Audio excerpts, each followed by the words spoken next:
এখন এই অবস্থাতে যদি আমার মৃত্যু হয়, মালাকুল মাউত চলে আসে, আমি যদি মরে যাই, কালকে এই সময়তে আমাকে ওই অন্ধকার কবরে থাকতে হবে। কথা আমার বুঝতেছেন না? এখন এই অবস্থাতে যদি মরে যান, বাজে কয়টা? একটা ধরলাম।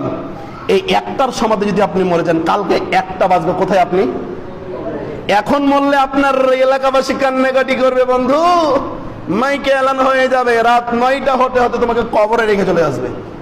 কি জীবন আমাদের, একটু চিন্তা করে দেখছেন না যে আমাদের জীবনটা কি?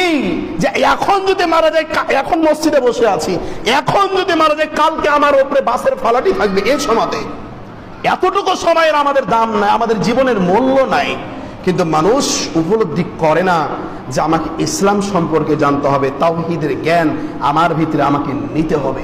আমি চলে যাব,